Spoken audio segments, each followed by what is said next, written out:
वृंदावन की खुशबू, राधा कृष्ण का प्यार, कन्हैया का नटखटपन, माँ यशोदा की फटकार। मुबारक हो आप सबको जन्माष्टमी का त्योहार। नमस्कार, मैं हूं आपके साथ नेहा श्रीवास्तव। कृष्ण जन्माष्टमी का पर्व देश भर में धूमधाम के साथ मनाया जाता है। ये पर्व हिंदू धर्म में विशेष महत्व भी रखता है।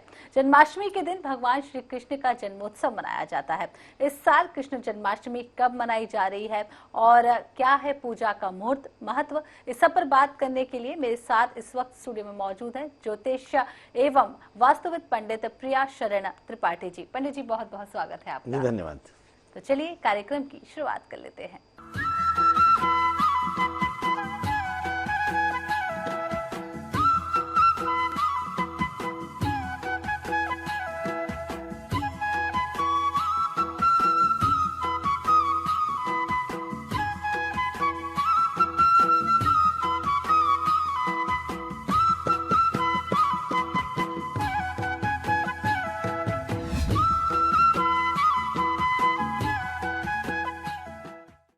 तो पंडित जी, सबसे पहले तो आपसे यही जान लेते हैं कि आजकल बड़ी दुविधा होती है कि हर व्रत और त्योहार दो दो दिन के होते हैं, तो कब मनाया जा रहा है श्री कृष्ण जन्माष्टमी? देखिए, व्रत त्योहार जमाने से 2 दिन के होते रहे हैं जी। पर मीडिया के अतिशय प्रभाव के कारण अब ये चीज़ें लोगों तक पहुंचने लगी, और चूंकि पहुंचने लगी तो फिर प्रश्न भी उठा कि 2 तिथियां क्यों होती हैं। देखिए, हमारे यहाँ पे 2 तरह की परंपराएं हैं। एक स्मार्तों की परंपरा है, एक वैष्णवों की परंपरा है। स्मार्त और वैष्णवों की परंपराओं के कारण अलग अलग मुहूर्त मनाए जाते हैं, अलग अलग मुहूर्त होते हैं। जैसे हम किसी तिथि के बारे में सोचें, मसलन आज हम कृष्ण जन्माष्टमी की बात कर रहे हैं, तो हम कृष्ण जन्माष्टमी की बात करें कि भाद्रपद महीने के कृष्ण पक्ष की अष्टमी को रोहिणी नक्षत्र हो तब कृष्ण जन्माष्टमी मनाना, ऐसा शास्त्र में लिखा है। अब जन्माष्टमी प्रारंभ होती है 26-25 तारीख को रात को 3:40 से, और वह जन्माष्टमी रहती है अगले दिन यानी 26 की रात को लगभग 2:20 तक। तो अब जन्माष्टमी इस बार बड़ी साफ है कि जन्माष्टमी में उदया तिथि भी अष्टमी पड़ रही है और रात्रि निशा में भी अष्टमी पड़ रही है। तो इस बार कोई संदेह नहीं है, स्मार्त और वैष्णव दोनों ही 26 अगस्त को भगवान कृष्ण का जन्माष्टमी का उत्सव मनाएंगे, व्रत करेंगे। मगर जो तिथियों का भेद है ये स्मार्त और वैष्णवों के कारण अलग अलग होता है। मसलन एक परंपरा ये मानती है कि भाई जब उदया तिथि हो तब हम उस व्रत या उत्सव को मनाएं, और एक परंपरा ये मानती है कि जिस समय उस व्रत को किया जा रहा हो, उस पूजन को किया जा रहा हो, उस समय वो तिथि मूल रूप से पढ़नी चाहिए। तो ये एक बात है। आगे चल करके हम जब इस संदेह को आगे देखें कि जो हलषष्ठी है, थोड़ा उस पर अगर देखें तो कुछ पंचांगों में हलषष्ठी जो है वो 24 तारीख को है और कुछ पंचांगों में 25 तारीख को। ये भेद इसलिए क्योंकि 24 तारीख को तिथि क्षय है। पंचमी और छठ 24 को शुरू होती है और 24 को ही खत्म हो जाती है। इसलिए 24 अगस्त को जो स्मार्त है और वैष्णव दोनों ही हलषष्ठी मनाएंगे। तो जहाँ पर तिथियों में भेद होता है वहाँ पर दो मुहूर्त दिखाई पड़ते हैं। अन्यथा यदि तिथि में भेद ना हो तो व्रत और स्मार्त और वैष्णव दोनों एक ही दिन त्योहार को मनाते हैं। जी, तो कुल मिलाकर इस बार जन्माष्टमी का त्योहार 26 अगस्त को मनाया जा रहा है। अब शुभ मुहूर्त की बात कर लेते हैं, क्योंकि पूजा का एक मुहूर्त होता है पंडित जी, खास करके जब कृष्ण जन्मोत्सव करते हैं, धूमधाम से इस त्योहार को मनाते हैं, उत्सव की तरह मनाते हैं। तो इस बार कृष्ण जन्म का क्या शुभ मुहूर्त है, कब पूजा की जाए?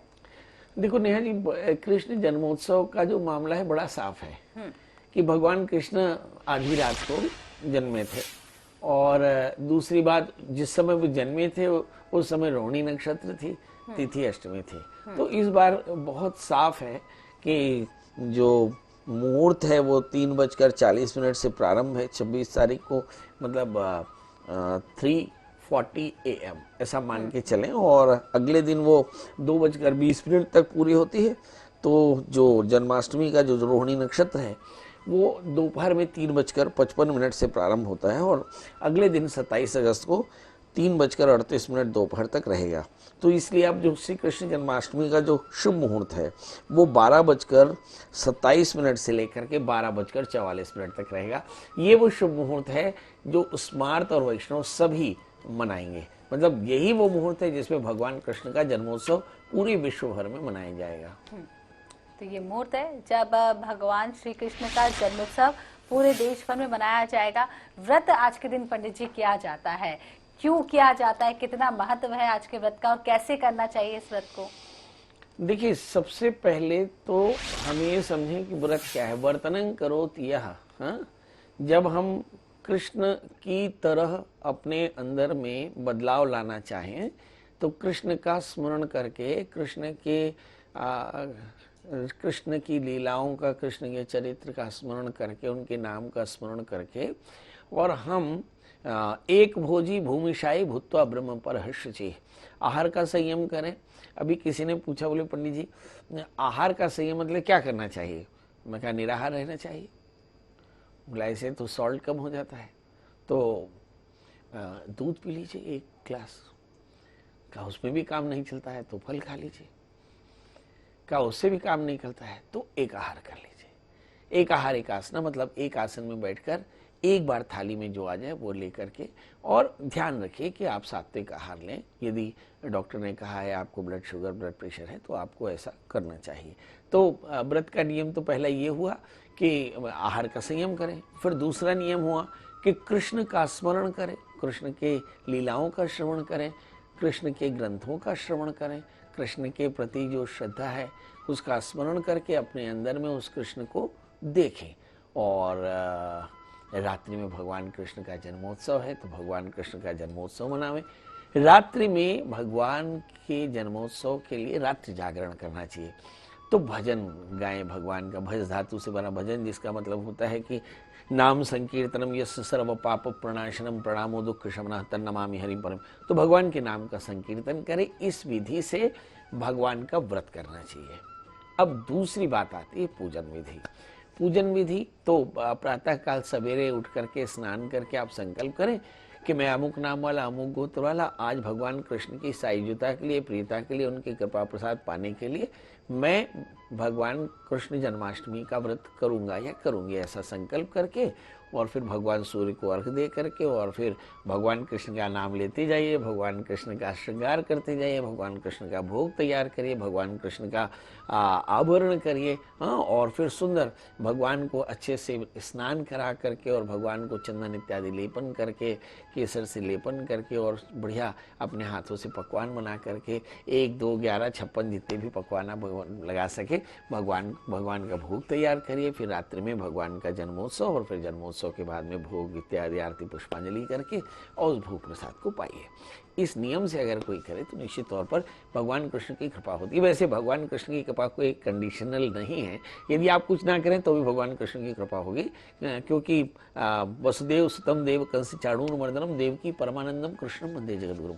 परमात्मा सर्वत्र जगत में व्याप्त हैं और वे आपके अंतःकरण की भावना मात्र से भी आपको पवित्र करके और सभी प्रकार की मनोकामनाओं को पूर्ण कर देते हैं।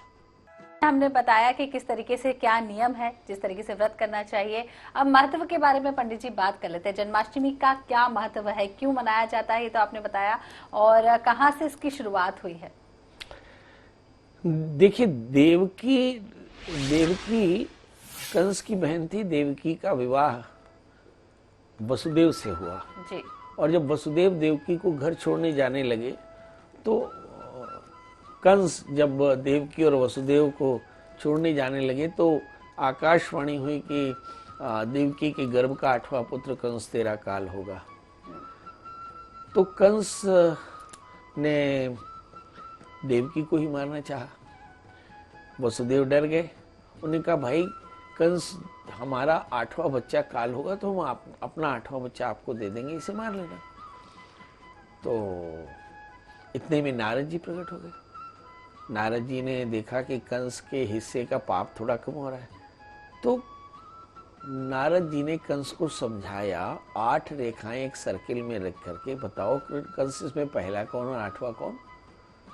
कंस कहा कि ये तो समझ में नहीं आ रहा। बस बोले ऐसे ही भगवान थोड़ा चक्कर डालते हैं तो समझ लो आगे। तो कंस ने देवकी और वसुदेव को कैद कर लिया और डाल दिया, और धीरे धीरे धीरे धीरे देवकी और वसुदेव के 1 2 3 4 5 6 पुत्रों को मार डाला। 7वें में देव माया पैदा हुई और 8वें में भगवान कृष्ण जन्मे। और भगवान कृष्ण के जन्म के समय से ही देवकी 7 बच्चों के दुख से पीड़ित होते हुए भी अत्यंत प्रसन्न थी, परंतु नंद बाबा भी बहुत, उधर वसुदेव भी बड़े प्रसन्न थे। और आगे चल करके हम देखते हैं कि कंस बहुत परेशान हुए, क्योंकि कंस को अपशकुन होने लगा। 8वें महीने में, मतलब भाद्रपद महीने के कृष्ण पक्ष की अष्टमी तिथि को रोहिणी नक्षत्र में भगवान कृष्ण का जब जन्म होने लगा तो कारागार में सारे मूर्छित हो गए, कैद हथकड़ियाँ खुल गई और सारे दरवाजे खुल गए। वसुदेव ने देखा कि कृष्ण जन्मे हैं और कृष्ण के दीर्घायुष्य की कामना से कृष्ण को अपने सर पर रख करके एक सूपे में और वे जमुना पार नंद बाबा के यहाँ छोड़ आए, और नंद बाबा के यहाँ से कन्या ले आए। और यही कन्या जो है वो आगे चल करके देव माया हुई। और देव माया ने देव माया के जन्म लेने के बाद कारागार फिर बंद हो गया, क्योंकि माया थी इसलिए बंधन फिर से आ गया। सारे जागृत हो गए, सारे जो जेलर थे, और वहाँ उन्होंने जाकर कंस को बताया, और आकर कंस ने देव माया को भी मारना चाहा। फिर देव माया को जैसे ही उसने धरती पर पटका, देव माया उछल करके आकाश में खड़ी हो गई और उसने कहा कि देखो कंस, तुम्हें मारने वाला कृष्ण पैदा हो चुका है और अब तुम्हें सावधान रहना चाहिए। बस यहाँ से कंस के अंतःकरण में एक दुख, भय और क्रोध जागा, और उसके बाद से लगातार कंस ने भगवान कृष्ण को मारने के बड़े जतन किए। और आगे चल कर के कृष्ण ने अपनी लीलाओं में ढेर सारी लीलाएं दिखाई, काली का वध किया, और फिर इंद्र का मान भंग किया, गिरिराज का मान बढ़ाया, गाय ग्वालों का मान बढ़ाया। इस तरह से कृष्ण जो हैं उन्होंने कर्षित थे कृष्ण, पुराने जितने भी नियम थे, जो सामंती नियम थे, उनको हटा करके और फिर एक नैसर्गिक नियम स्थापित किया कि हम किसान जिनसे प्राप्त करता है, पानी प्राप्त करता है, उस पर्वत की इज्जत करें, उस पर्वत की पूजा करें। तो गिरिराज की पूजा हुई। जिन गायों से हम किसानी करते हैं, दूध पाते हैं, उनकी पूजा करें। तो गौ पूजन शुरू हुआ और इस तरह से ग्वाल वालों को सम्मान मिला। तो ये पूरी अगर धारणा हम देखें तो मुझे ऐसा लगता है कि कृष्ण इन दिनों में बड़े सामयिक हैं, और इसी धारणा से हमें भगवान कृष्ण का पूजन और व्रत करना चाहिए। पंडित जी आपने बहुत ही विस्तार से और बहुत ही खूबसूरत तरीके से पूरी कथा बताई है। अब हम एक ऐसी चीज की बात कर लेते हैं। तो आप पंडित जी एक एक करके 12 राशियों के अनुसार लड्डू गोपाल का श्रृंगार इस साल जन्माष्टमी पे कैसे करें, विस्तार से बता दीजिए। देखिए, अगर हम 12 राशियों को देखें तो मुझे ऐसा लगता है वैसे तो परमात्मा को सभी रंग पसंद है, पर मेष राशि वाले जातक लाल वस्त्रों से, लाल पुष्पों से भगवान का आवरण करें, श्रृंगार करें तो बहुत अच्छा रहेगा। इसी तरह से वृषभ राशि वाले जातक भगवान कृष्ण के कलर, भगवान कृष्ण का कलर नीला है ना, तो नीले रंग से भगवान कृष्ण, नीले रंग के आभरण से भगवान कृष्ण का श्रृंगार करें। और अगर हम मिथुन राशि वाले जातकों के लिए देखते हैं तो ये हरे रंग का आभरण इनके लिए बहुत अच्छा रहेगा। कर्क राशि वाले जातक सफ़ेद चांदी के कलर का इस्तेमाल कर सकते हैं। सिंह राशि वाले जातक भगवान कृष्ण का नीला, आसमानी या फिर ग्रे कलर के वस्त्रों से श्रृंगार करें। कन्या राशि ने मेरी राशि में हरे रंग का वस्त्र इस्तेमाल करें, तो बहुत अच्छा रहेगा। अगर हम तुला की बात करें तो भगवान कृष्ण का श्रृंगार आसमानी कलर या फिर बहुत सारे मल्टी कलर के वस्त्रों से भगवान का श्रृंगार करें। और वृश्चिक राशि वाले जातकों के लिए लाल, नारंगी या हल्के गुलाबी वस्त्र आप चुन सकते हैं भगवान कृष्ण के श्रृंगार के लिए। धनु राशि वाले जातकों के लिए हम देखते हैं कि पीले रंग का श्रृंगार इनके लिए बहुत श्रेयस्कर होगा। मीन राशि वाले जातकों के लिए देखते हैं कि भगवान कृष्ण का जो श्रृंगार है ये पीले रंग का होगा। अगर हम मकर और कुंभ की बात करें तो ये भगवान कृष्ण का श्रृंगार नीले रंग या ग्रे कलर या स्मोक कलर से आप भगवान कृष्ण का श्रृंगार कर सकते हैं। इसी तरह से कुंभ राशि वाले जातक भी सुंदर ग्रे कलर या फिर स्मोक ग्रे कलर या हल्का ब्लैक कलर, इस कलर के रंगों का इस्तेमाल करें तो काफ़ी अच्छा रहता है। ये तो भगवान के श्रृंगार के लिए वस्त्र हो गए, पर चूंकि भगवान का जो श्रृंगार है, भगवान का जो विग्रह है, इसमें भगवान ने ज़्यादातर पीताम्बर धारण किया है ना। तो अगर 12 राशि वाले जातक दूसरा कलर ना मिले तो भगवान को पीताम्बर जरूर धारण करा सकते हैं, यानी पीले रंगों से सभी राशि वाले जातक श्रृंगार कर सकते हैं।